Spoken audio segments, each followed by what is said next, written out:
तो मित्रों, हमें अपने ऊपर संदेह नहीं करना चाहिए, हमें अपने पुरखों को कोसना बंद करना चाहिए। उन्होंने जो कुछ भी किया हमारे लिए बेहतर ही किया। और जो लोग कहते हैं हमारा शोषण किया गया, मित्रों तुम्हें पता नहीं है कि जन्म से क्या पता आप ही ब्राह्मण से उत्पन्न हुए, जन्म आपका ब्राह्मण कुल में ही हुआ हो, लेकिन कर्मों के आधार पर आप आज इस स्थिति में हैं। और ये बताइए हमारे पास क्या प्रूफ है कि हम ब्राह्मण हैं, हम क्षत्रिय हैं, हम वैश्य हैं, हम शूद्र हैं? किसी के पास कोई प्रूफ है? अगर एक प्रूफ आप बता दें कि हम ब्राह्मण हैं, हम क्षत्रिय हैं, हम वैश्य हैं, हम शूद्र हैं, एक प्रूफ आपके पास नहीं, कौन बना रहा है आपको ब्राह्मण क्षत्रिय वैश्य शूद्र? ब्राह्मण क्षत्रिय वैश्य शूद्र बना रहा है संविधान आपका।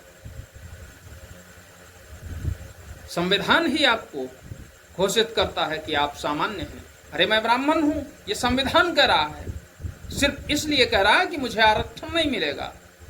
अरे आरक्षण नहीं मिल रहा है कोई बात नहीं, लेकिन कम से कम हम श्रेष्ठ तो हमें घोषित कर रहे हो। श्रेष्ठ भी आपको घोषित होना है, आरक्षण का भी लाभ आपको उठाना है, सब सारी आपकी पांचों उंगलियां घी में रहें, ये आप चाहते हैं। ये कैसे संभव? भाई एक कहावत हमारे देहात में है, अम्मो मीठी बप्पो मीठे तो सरगई कौन जाए। जब माता से भी प्रेम है, पिता से भी प्रेम है, तो स्वर्ग कौन जाएगा? मरेगा कौन? कोई तो मरेगा ही। ये स्थितियां हैं। और कोष किसको रहे हैं? मनुस्मृति। अरे मनुस्मृति का समय ही निकल गया, एक बात नहीं संविधान मनुस्मृति की मान रहा, फिर आप कैसे मनुस्मृति को दोष दे रहे हैं? अगर दोष देना ही है तो संविधान को दोष दीजिए, जो आपको प्रमाण पत्र देता है। आप लेने जाते हैं, लेकिन प्रमाण पत्र लेकर के सर्विस आप प्राप्त कर सकते हैं। आरक्षण से आप इलाज डॉक्टर बन सकते हैं, लेकिन ट्रीटमेंट करवाने के लिए आप सामान्य बिरादरी के ही डॉक्टर के पास जाएंगे। पढ़ाने के लिए आप सामान्य बिरादरी के टीचर के पास ही जाएंगे। मित्रों, मनुस्मृति बाद की स्मृति है।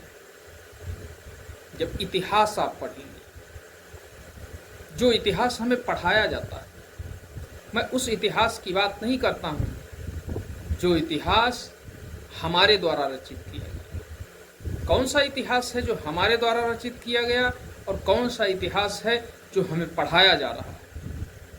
हमने अपने इतिहास को जानने की कभी चेष्टा ही नहीं की। हमने सरकार के सामने कभी डिमांड ही नहीं रखी कि मेरा अपना इतिहास मुझे पढ़ाया जाना चाहिए। खैर, उस पर भी चर्चा होगी, आज ही होगी। लेकिन पहले चर्चा करते हैं कि क्यों खास बन जाते हैं आचार्य चाणक्य।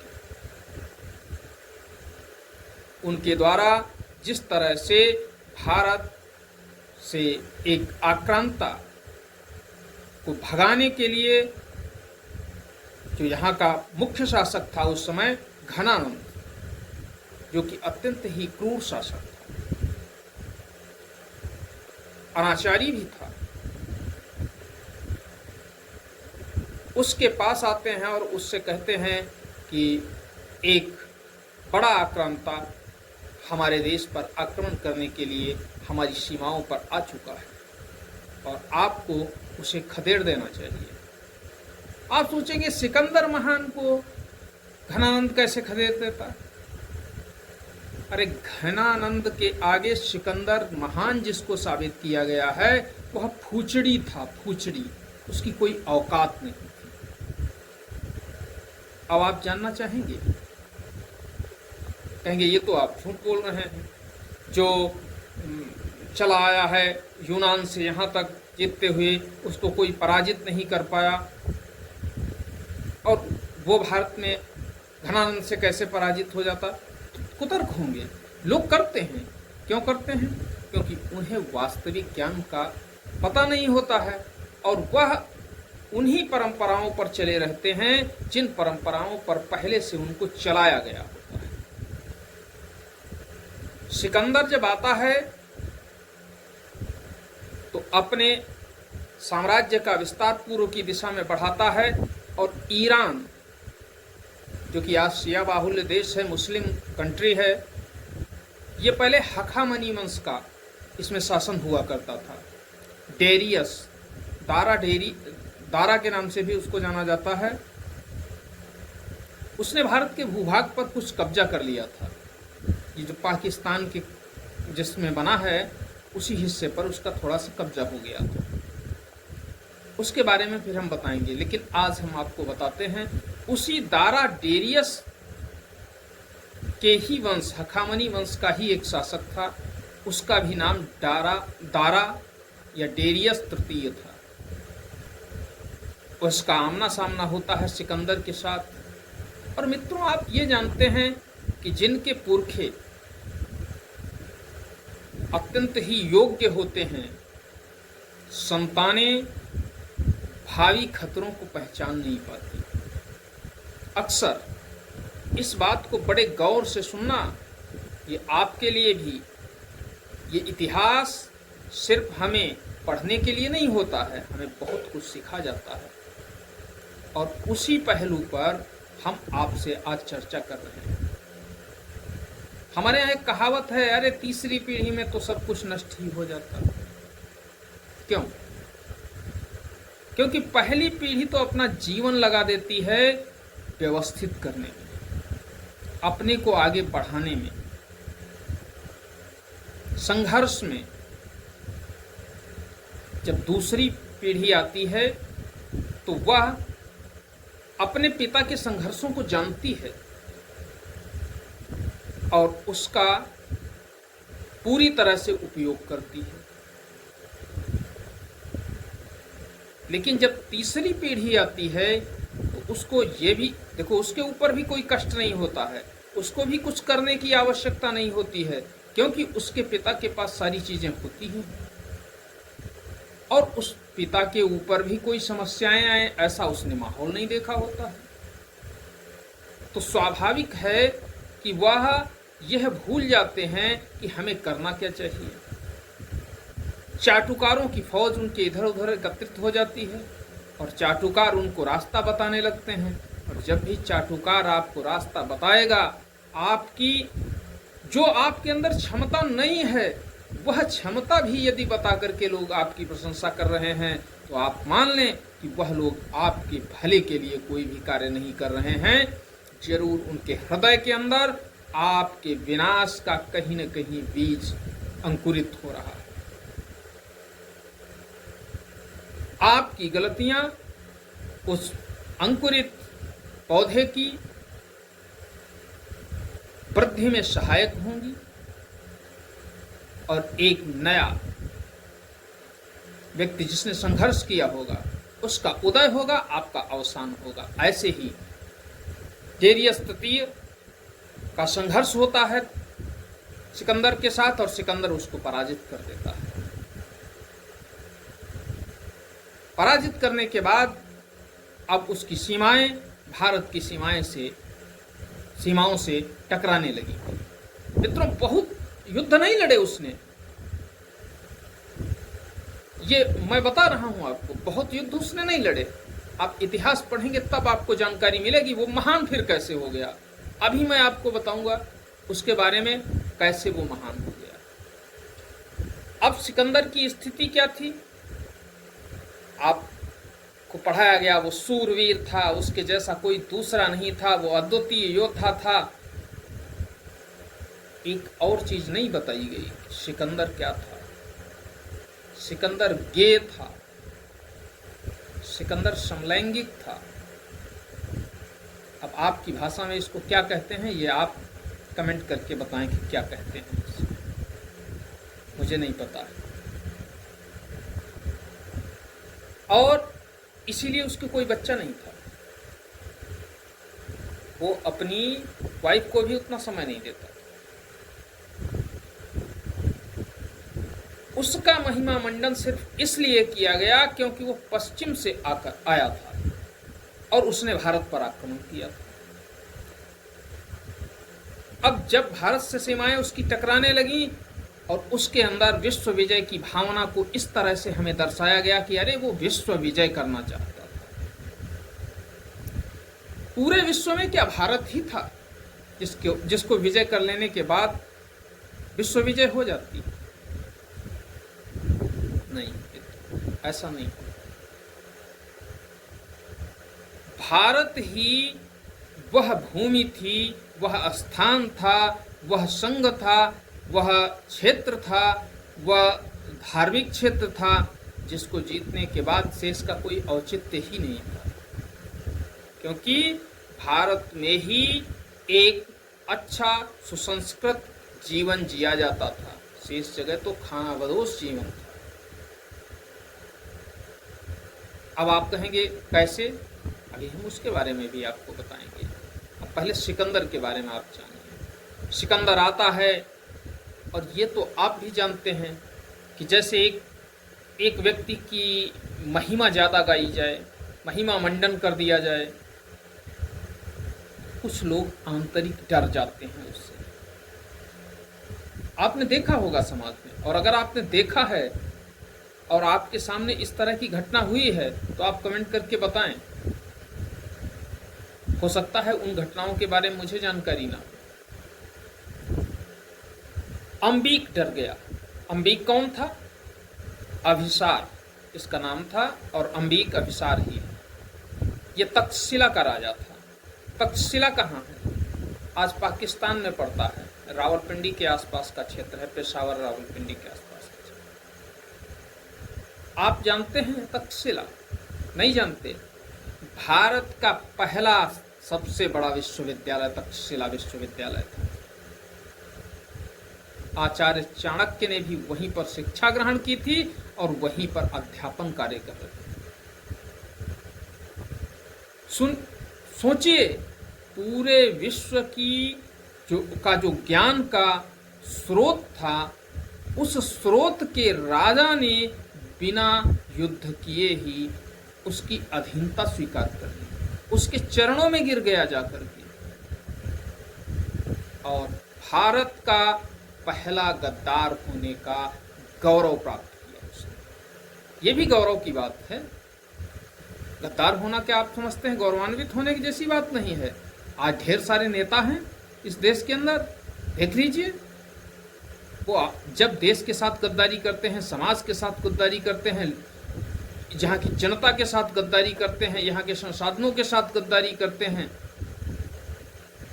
तब वो स्वयं को गौरवान्वित महसूस करते हैं। एक दबी सी मुस्कान उनके चेहरे पर होती है जब देश का किसी भी तरह से वो अपमान करने में सफल हो पाते हैं। फिर देखिए उनकी मुस्कुराहट क्या गजब की होती है। आपके चेहरे पर जहाँ बल पड़ रहे होंगे, वहाँ उनकी मुस्कुराहट ऐसी होगी मानो संपूर्ण जगत को मोहित कर लेंगे। ऐसे ही जब अंबिक ने स्वीकार कर लिया, अब अगला नंबर आता था झेलम चिनाव नदियों के बीच का क्षेत्र था राजा पोरस का। तो उसने सोचा जब इसने स्वीकार कर लिया तो ये भी स्वीकार कर लेगा। उसके पास भी संदेशा भाई भेजा गया कि तू भी हमारे साथ हो जा, मैं तेरे साथ युद्ध नहीं करूंगा, तुझे मारूंगा नहीं, तू अपना राज्य करता रहना, कर्द राज्य बना दूंगा। अरे ज्यों ही उसके पास ये संदेश पहुंचता है, भुजाएं फड़क उठती हैं उसकी, और कहता है कि कोई मुझे आत्मसमर्पण करने के लिए कह रहा है। अरे इस शरीर में जब तक रक्त की एक बूंद भी बाकी है, मैं आत्मसमर्पण कर दूंगा। ये संभव उसने कैसे समझ लिया? मैं उसको खुली चेतावनी देता हूं कि वो जब चाहे तब युद्ध कर। अंबिक को भेजा जाता है कि जाइए उसको समझाइए जाकर के। अंबिक आता है तो पोरस उसको दौड़ा लेता है मारने के लिए। ये मैं हवा में बातें नहीं कर रहा हूँ, मुद्रा मिली है और उस मुद्रा पर अंकन है, एक व्यक्ति घोड़े पर आगे भागता हुआ जा रहा है और दूसरा व्यक्ति जो हाथी पर सवार है वह उसके पीछे उस पर भाला लिए उसको दौड़ा रहा है। इतिहासकारों का ऐसा मानना है कि वह अंबिक होगा, वो सिकंदर भी हो सकता है भागने वाला, और दौड़ा जो रहा है हाथी पर वह पोरस था।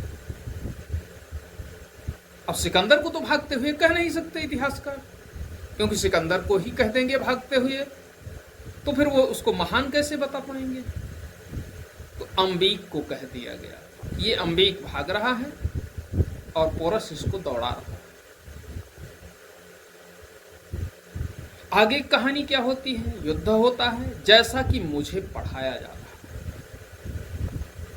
कि पोरस हार जाता है, बड़ी वीरता के साथ लड़ता है लेकिन हार जाता है और सिकंदर उसे बंदी बना लेता है और बंदी बनाने के बाद उससे मित्रता कर लेता है, उसको राज्य वापस दे देता है।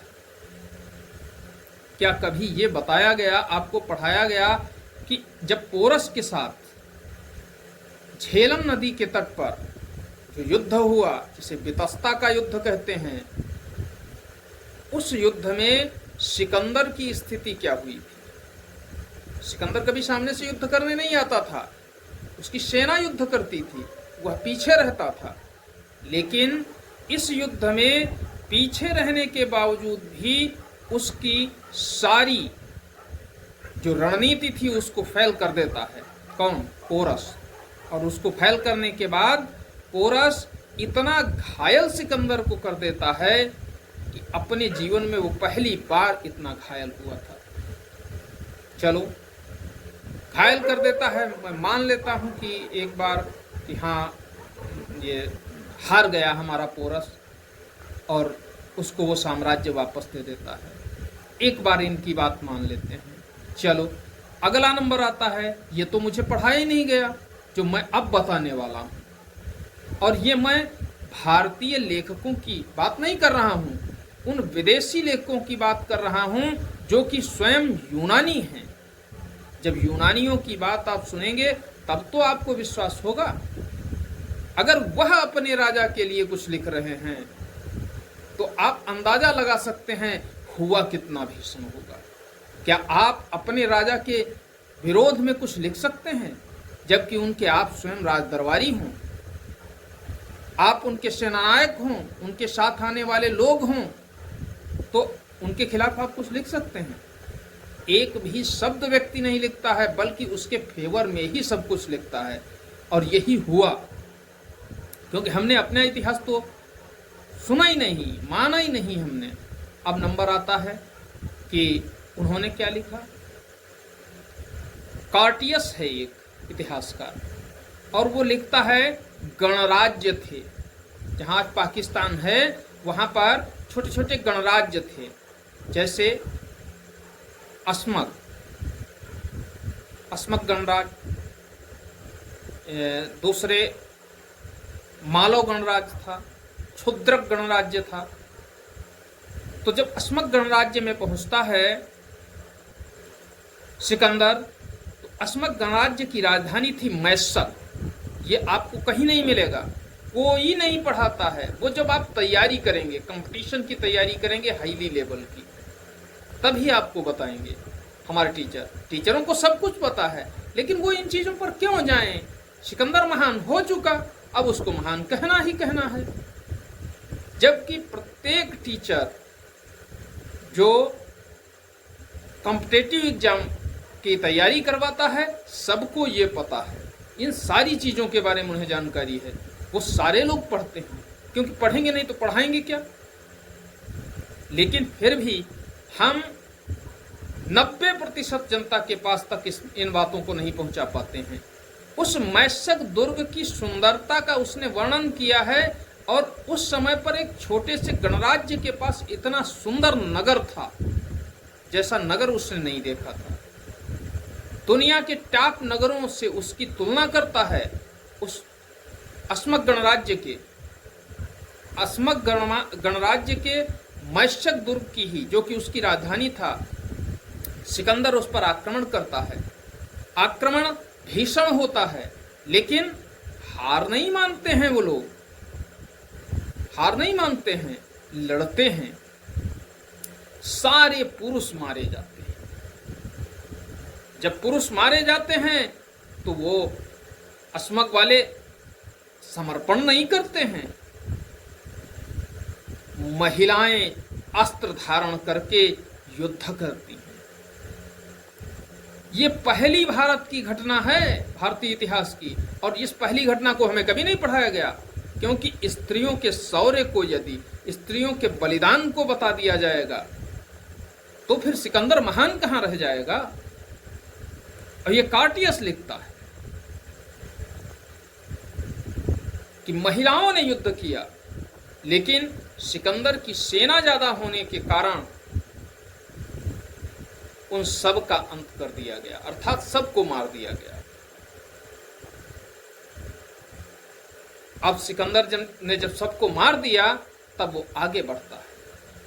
ये प्रतिशोधात्मक संहार हुआ है, इसको नरसंहार नहीं कहेंगे, क्योंकि किसी ने उनसे भी बचने की बात ही नहीं की। वो तो सारे लोग बलिदान हो गए। इस अदम्य साहस, इस अदम्य बलिदान को आपको कभी बताया नहीं गया। आम जनमानस तक इन बातों को नहीं पहुंचाया जा रहा है। उससे थोड़ा सा आगे बढ़ते हैं, मालव गणराज्य पड़ता है। मालव गणराज्य का मतलब क्या था जानते हैं आप? मालव गणराज्य वो गणराज्य था कि पोरस से युद्ध करते हुए तो सिकंदर हारा ही हारा। यह आप मान कर चलिए, भले इतिहासकार पढ़ाएं कि हाँ सिकंदर जीता था और उसने पोरस को वापस कर दिया था, सारी चीजें हैं। अब मजबूरी है, जो लिखा दिया है भैया वो तो पढ़ना ही पढ़ना पड़ेगा। हमें अपनी पराजय तो पढ़ाई ही जा रही है, तो हमें स्वाभाविक है पढ़नी पड़ेगी। ये स्थिति होती है सिकंदर की इतनी बड़ी सेना होने के बाद भी, जब वह मालव गणराज्य पर हमला करता है तो वहां ऐसा भीषण युद्ध होता है जिसमें उस सेना के साथ साथ सिकंदर इतनी बुरी तरह से घायल होता है कि कुछ ही दिनों के बाद उसकी मृत्यु हो जाती है। मैक्सिमम 15-20 दिन ही वो जीवित रह पाता है। और मुझे कभी ये नहीं पढ़ाया गया, कि मैं नहीं कह रहा हूं, ये कार्टियस के द्वारा ही बताया गया है। अब स्थिति क्या होती है? इतना घायल होता है सिकंदर, बुरी तरह से घायल हो जाता है। और जब सिकंदर बुरी तरह से घायल होता है तो सिकंदर करता क्या है? भाई छोटा सा गणराज्य था तो उसको जीत तो उसकी सेना लेती है, लेकिन सिकंदर को वह क्षति होती है जिसकी उसने कभी कल्पना भी नहीं की। ऐसी स्थिति में सिकंदर आदेश देता है कि मालव गणराज्य का नरसंहार किया जाए। नरसंहार का मतलब बूढ़ा, बच्चा, स्त्री, पुरुष, जो कोई अपाहिज, जैसा कोई भी मिले, किसी को भी जीवित नहीं छोड़ना है। और ऐसा नरसंहार किया गया कि एक भी व्यक्ति, चाहे जैसा भी क्यों न होता, नर नारी, वहां जीवित नहीं बचा। मालव गणराज्य की मैं ये बात कर रहा हूं, क्या आपको कभी बताया गया? और जो इतना भीषण संहार करने वाला हो उसको महान कैसे कहा जा सकता है? और उसको महान कहा गया है। दूसरा महान अकबर को कहा गया, उसने भी नरसंहार कराया था। कहां कराया था? चित्तौड़ में कराया था। आप जानते हैं? नहीं जानते हैं। जब कभी उसके बारे में चर्चा करेंगे तब हम आपको बताएंगे कि किस तरह से उसने नरसंहार कराया। ये कलंक नहीं था, उसको तो एक घटना कह करके लोग कलंक कह देते हैं। उसके बारे में जब बताएंगे तब आपको पता चलेगा कि वो दुष्ट कितना था और उसको महान घोषित कर दिया गया।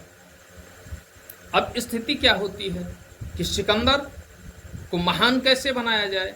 अगला नंबर आता है, क्षुद्रक वाले मालव के साथ मिलकर लड़ रहे थे, इसलिए और भीषण इनको नुकसान हुआ।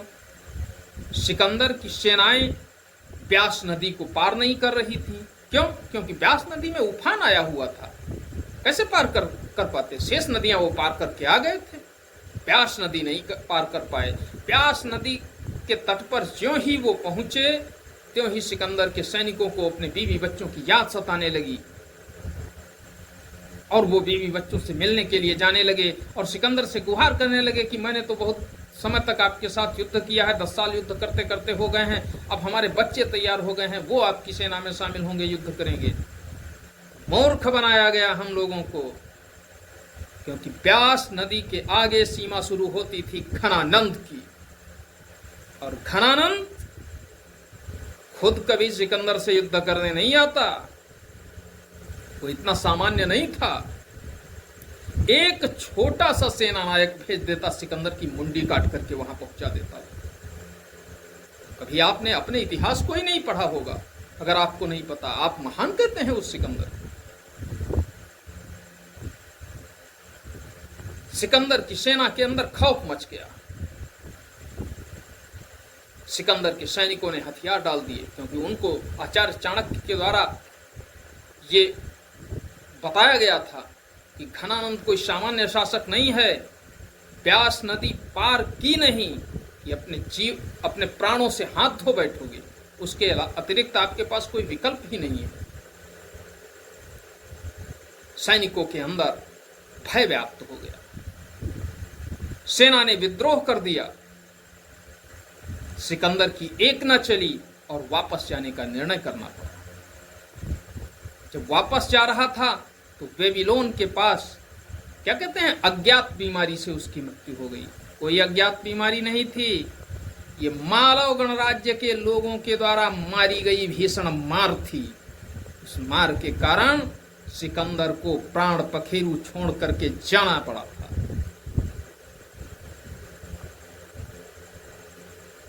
सिकंदर के बारे में कहते हैं, क्या हाथ में ले आया, मेरी मुट्ठी खोल दो, मेरा सब कुछ। अरे उसको औकात दिला दी थी कि हखामनी वंश को जीत लिया तूने तो तू कोई बहुत बड़ा विजेता नहीं हो गया। छोटे छोटे गणराज्य उसकी हवा निकाल दी थी, और उस सिकंदर को महान पढ़ाया गया। क्यों महान पढ़ाया गया? क्योंकि हमारे देश के जो पहले इतिहासकार हुए, कौन? हमारे देश के जो अंग्रेजी हुकूमत थी उसके इतिहासकार वो थे। तो जेम्स मिल, उन्होंने इतिहास की एक किताब लिखी और उसमें एक स्मिथ थे, उन्होंने लिखी। तो स्मिथ ने तो ये स्थिति बना दी कि अपनी किताब का 3/4 भाग सिकंदर को ही समर्पित कर दिया। उसको इतना महान घोषित किया गया। क्यों? क्योंकि अगर उसको महान घोषित नहीं किया जाता तो अंग्रेज महान कैसे साबित होते? उनको महान घोषित, मुगलों को महान नहीं घोषित किया जाता तो अंग्रेज खुद को कैसे महान घोषित करवा पाते? इसलिए इनको महान बनाया गया। और जब देश आजाद हुआ, हमारे कांग्रेस के महान नेताओं ने सत्ता अपने हाथ में प्राप्त की, तो उनकी तो आप बात ही छोड़ें, वो महानतम शासक थे जिनको सत्ता मिली थी। तो उन्होंने हमारे देश के अदम्य इतिहास को, एक अद्भुत इतिहास को हमारे सामने प्रस्तुत किया। जो हमारा वास्तविक इतिहास था उसके बारे में उनको पता नहीं। अरे मेरी किताबें थी पुराने, जो भविष्य लिख देती थी, आगे क्या होगा उसके बारे में, विकल की अवतार होगा उसके बारे में पहले से ही पुराण लिखी रखी है। भूखे नंगे देशों से आए हुए लोग जो हमारे द्वारा भेजे गए भोजन पर, हमारे द्वारा भेजे गए मसाले पर, हमारे द्वारा भेजे गए वस्त्रों पर अपना जीवन निर्वाह करते थे, उनको महान हमें बताया गया। अभी हम इन यूरोपियों के बारे में बताएंगे, आज तो सिकंदर ही चल रहा था। ये हालत थी सिकंदर की। आप अंदाजा लगा सकते हैं कि उस समय घनानंद कितना ताकतवर रहा। और यही सच्चाई है। इस सच्चाई को आज नहीं तो कल स्वीकार करेंगे। झूठ कब तक हमारे ऊपर लादा जाएगा? तो मित्रों, हमें अपने ऊपर संदेह नहीं करना चाहिए। हमें अपने पुरखों को कोसना बंद करना चाहिए। उन्होंने जो कुछ भी किया हमारे लिए बेहतर ही किया। और जो लोग कहते हैं हमारा शोषण किया गया, मित्रों तुम्हें पता नहीं है कि जन्म से क्या पता आप भी ब्राह्मण से उत्पन्न हुए, जन्म आपका ब्राह्मण कुल में ही हुआ हो, लेकिन कर्मों के आधार पर आप आज इस स्थिति में। और ये बताइए हमारे पास क्या प्रूफ है कि हम ब्राह्मण हैं, हम क्षत्रिय हैं, हम वैश्य हैं, हम शूद्र हैं? किसी के पास कोई प्रूफ है? अगर एक प्रूफ आप बता दें कि हम ब्राह्मण हैं, हम क्षत्रिय हैं, हम वैश्य हैं, हम शूद्र हैं, एक प्रूफ आपके पास नहीं, कौन बना रहा है आपको ब्राह्मण क्षत्रिय वैश्य शूद्र? ब्राह्मण क्षत्रिय वैश्य शूद्र बना रहा है संविधान आपका। संविधान ही आपको घोषित करता है कि आप सामान्य हैं। अरे मैं ब्राह्मण हूं, ये संविधान कह रहा है, सिर्फ इसलिए कह रहा है कि मुझे आरक्षण नहीं मिलेगा। अरे आरक्षण नहीं मिल रहा है कोई बात नहीं, लेकिन कम से कम हम श्रेष्ठ तो हमें घोषित कर रहे हो। श्रेष्ठ भी आपको घोषित होना है, आरक्षण का भी लाभ आपको उठाना है, सब सारी आपकी पांचों उंगलियां घी में रहें, ये आप चाहते हैं। ये कैसे संभव? भाई एक कहावत हमारे देहात में है, अम्मो मीठी बप्पो मीठे तो सरगई कौन जाए। जब माता से भी प्रेम है, पिता से भी प्रेम है, तो स्वर्ग कौन जाएगा? मरेगा कौन? कोई तो मरेगा ही। ये स्थितियां हैं। और कोष किसको रहे हैं? मनुस्मृति। अरे मनुस्मृति का समय ही निकल गया, एक बात नहीं संविधान मनुस्मृति की मान रहा, फिर आप कैसे मनुस्मृति को दोष दे रहे हैं? अगर दोष देना ही है तो संविधान को दोष दीजिए, जो आपको प्रमाण पत्र देता है। आप लेने जाते हैं, लेकिन प्रमाण पत्र लेकर के सर्विस आप प्राप्त कर सकते हैं। आरक्षण से आप इलाज डॉक्टर बन सकते हैं, लेकिन ट्रीटमेंट करवाने के लिए आप सामान्य बिरादरी के ही डॉक्टर के पास जाएंगे, पढ़ाने के लिए आप सामान्य बिरादरी के टीचर के पास ही जाएंगे।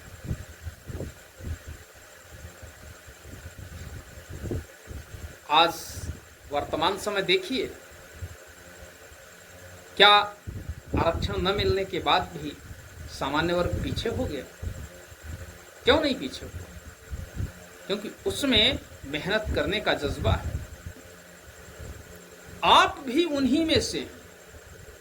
अंतर यह था कि समय के साथ साथ आपको उस स्थिति में ढाल दिया गया, इस समाज ने आपको ढाल दिया, और आप अपनों से ही वैर कर रहे हैं। आप भी मेरे हैं, मैं भी आपका। अब आप कहेंगे इस पर कल अगले दिन वीडियो हम इसी पर लाएंगे कि जाति व्यवस्था में ब्राह्मण आपके यहां भोजन क्यों नहीं करता है, विवाह क्यों नहीं करता है, वैवाहिक सारी चीजों पर कल डिस्कस होगा। कल आपको ये जानने को मिलेगा कि कारण क्या है। मैं बिल्कुल देहात क्षेत्र से स्टार्ट करूंगा, जो देहातों में हो रहा है। धन्यवाद मित्रों, आज के लिए बस इतना ही। और मैं ये चाहूंगा कि आप मनुस्मृति को कोसना बंद करें और संविधान से कहें कि वह हमें जातियों में डिवाइड ना करे। बात खत्म, जातिवाद खत्म। जय हिंद, जय भारत। वीडियो पसंद आई हो तो इसको लाइक करें, चैनल को सब्सक्राइब करें, शेयर करें। धन्यवाद।